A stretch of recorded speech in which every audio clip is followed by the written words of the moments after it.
끝으로 결론입니다. 앞서서 말씀드렸던 이러한 내용들을 토대로 했을 때 앞으로 북한의 군사력 증강 방향이 어떠할 것 같은지에 대해서 간단하게 말씀드리도록 하겠습니다.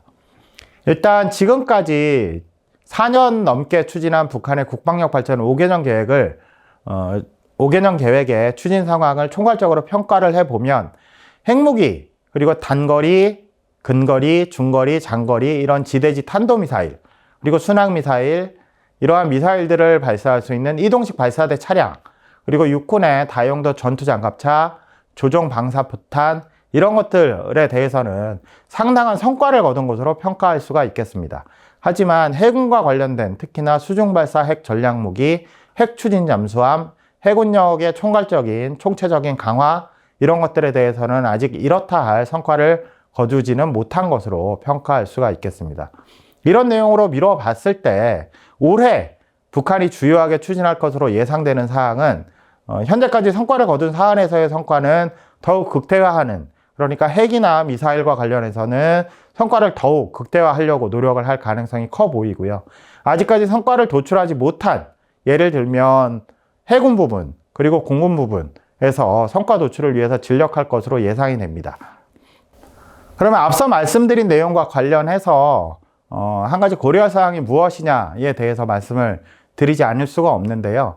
앞서 쭉 말씀드렸던, 그러니까 북한이 2021년 8차 당대회에서 제시했던 국방력 발전 5개년 계획의 주요 내용과 관련된 사안들은 북한이 우리가 국방력 발전 5개년 계획에 이러한 내용들을 포함시켰습니다 라고 일괄적으로 제시한 게 아니고, 지금까지 북한 매체가 보도하는 내용 중에서 그런 내용들이 포함된 것들을 간추려서 제가 표로 만들고 목록을 만든 것입니다.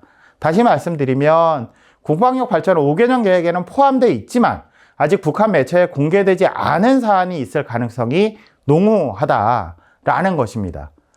예를 들어서 재래식 군사력 중에서 육군과 공군 관련 무기체계 개발, 그리고 핵무기 및 핵투발수단 해군 관련 사안에 비해서 육군과 공군에 관련된 사안이 상대적으로 너무 적게 공개됐다. 뭐가 더 있을 건데 아직까지 공개하지 않고 있는 게 아닌가? 이런 판단이 되는 것이고요. 이와 관련해서는 두 가지 추론이 가능합니다. 하나는 원래부터 적게, 육군과 공군 관련 사안이 원래부터 적게 포함돼 있을 가능성이 있고요. 다른 하나는 포함은 되어 있는데 아직까지 공개할 수 없기 때문에, 공개할 만한 성과가 없기 때문에 공개하지 않았을 가능성, 그것 때문에 공개된 게 적을 가능성, 이렇게 두 가지 가능성이 있을 것 같습니다. 만약 북한이 육군과 공군 관련 사안을 원래부터 적게 포함하고 있었다, 그러니까 국방력 발전 5개년 계획 안에 육군과 공군 관련된 사안이 원래부터 적게 포함되어 있었다, 이러면은 사실 앞서서 말씀드렸던 그러한 전망에서 크게 벗어나지는 않을 것 같습니다. 하지만 두 번째 가능성처럼 계획에는 상당히 많이 포함되어 있는데 성과가 안 났거나 아니면 너무 비밀을 요하는 사안이기 때문에 북한이 공개한 게 적다, 이러면 올해 남은 기간 동안 굉장히 더 많이 공개할 가능성이 있습니다. 그런 맥락에서 북한이 올해 남은 한 6개월 정도, 5개월 정도, 6개월 정도 이 9차 당대회를 개최하기 직전까지의 기간 동안 육군과 공군 관련해서 어떠한 성과들을 적극적으로 내세울지 그런 것들을 주의 깊게 살펴봐야 한다라는 말씀을 드릴 수가 있겠습니다. 그렇다면 2026년 1월로 예상되는, 모두가 그렇게 예상하고 있는데요. 그렇게 대체로 예상되는 9차 당대회에서 북한은 어떠한 군사력 증강 방향을 논의할 것 같으냐에 대해서 일정하게 답을 할 수 있을 것 같습니다. 일반적인 답을 한다면 8차 당대회에서 제시한 국방력 발전 5개년 계획이 5년 동안 추진된 성과를 평가하고 이를 바탕으로 향후 군사력 강화를 위한 새로운 중기 계획을 수립 추진할 것으로 예상된다는 게 일반적인 답변일 것 같습니다. 여기에서 새로운 중기 계획은 국방력 발전 5개년 계획처럼 5년 단위 계획이 될 수도 있고요. 그보다 더 길게 6년, 7년 혹은 10년 정도의 계획이 될 수도 있을 것 같습니다.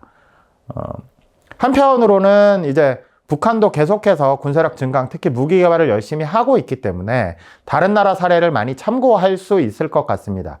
그런 맥락에서 군사기술 선진국, 예를 들면 미국, 러시아, 중국 이런 나라들의 무기개발 동향과 북한이 처한 상황, 그리고 북한이 내부적으로 동원할 수 있는 것들, 이런 것들을 종합적으로 고려한 북한의 새로운 군사력 강화 중기 계획에는 우선 핵미사일 능력 고도화와 관련된 사안이 당연히 포함될 것으로 예상이 됩니다. 왜냐하면 2018년부터 2019년까지 이루어졌던 한반도 정세의 근본적인 전환 시도가 일단은 실패한 다음부터 북한은 계속해서 지금까지 비핵화 가능성을 일축해 왔기 때문에, 그러면서 핵미사일 능력 고도화를 계속 추진하고 있기 때문에 그런 의지를 앞으로도 계속적으로 강조할 것 같아. 특히나 미국과의 협상이 제대로 다시 이루어지기 전까지는 북한이 핵과 미사일과 관련된 내용을 빼기는 상당히 어려울 것 같다라는 예상이 가능할 것 같습니다. 핵무기와 관련해서는 기존보다 더 소형화되고 경량화됐으면서도 폭발력이 강한 무기, 그리고 핵 투발 수단과 관련해서는 소형 경량화 및 초고속, 정확성 향상 이런 것들을 추진하겠다라는 내용을 포함시킬 수가 있을 것 같습니다. 특히나 탄도미사일에 비해서 각종 제약이 적을 뿐만 아니라 독자적인 항공기 개발, 그러니까 공군력 증강과 기술적인 측면에서 많이 연계되어 있는 순항미사일 개발에 앞으로 진력할 가능성을 배제할 수가 없을 것 같습니다. 또한 북한은 새로운 군사력 강화 중기 계획에 재래식 군사력, 그러니까 육군, 해군, 공군, 특수작전군 이런 재래식 군사력과 관련된 무기체계와 관련된 계획도 반드시 포함시킬 것으로 예상이 됩니다. 총괄적으로 재래식 군사력 강화를 위해서 세계적인 무기체계 발전 추세인 무인화와 자동화, 최근에 김정은 위원장이 AI 얘기도 했었거든요. 그런 것들을 도입하라고 지시할 수 있을 것 같습니다. 이와 함께 육군 부분에서는 전차, 장갑차 등의 기동 장비에 스텔스 체계를 도입해서 생존력을 높이고 방어력은 유지하고, 혹은 기갑 경량화를 통한 기동력 향상 이런 것들을 추진할 수 있을 것 같습니다. 물론 신형 전차 개발, 신형 장갑차 개발 이런 것들도 당연히 포함될 가능성이 커 보입니다. 해군 부분에서는 북한이 보유하고 있는 함정의 대부분이 소형이고 오래된 구형 함정이기 때문에 이런 것들의 신형 교체를 지속적으로 추진하는 가운데에서 역시 마찬가지로 수상 함정의 스텔스화, 그리고 핵잠수함 개발 이런 것들도 추진할 수 있을 것 같고, 잠수함의 대형화, 왜냐하면 그게 핵잠수함에 필요한 내용이기도 하기 때문에 잠수함의 대형화도 추진할 가능성이 커 보인다라고 예상이 됩니다. 다만 북한이 굉장히 취약한 공군 부문과 관련해서는 북한이 러시아나 중국이 한국과의 관계를 고려했을 때 지금까지처럼 공군력과 관련된 여러 가지 지원, 기술적인 지원, 물질적인 지원 이런 것들을 북한에 하기가 쉽지 않은 상황이다. 그런 상황이 이어진다면 공군 부문에서는 북한이 독자적으로 비행기를 만들 능력이 없는 나라이기 때문에 소재 및 기체 개발 이런 것들, 항공기를 독자적으로 개발하는 데 있어서 필요한 내용들을 추진하는 가운데에서 상대적으로 조금 손쉬운 무인화된 드론이라든가 소형 무기체계 군집화, 여러 가지 드론들을 한꺼번에 공중에 띄워서 다양한 무기로 활용할 수 있는 그런 것들을 추구하려 할 가능성을 배제할 수가 없을 것 같습니다. 이상으로 오늘 북한의 국방력 발전 5개년 계획에 대한 강의를 마치도록 하겠습니다. 감사합니다.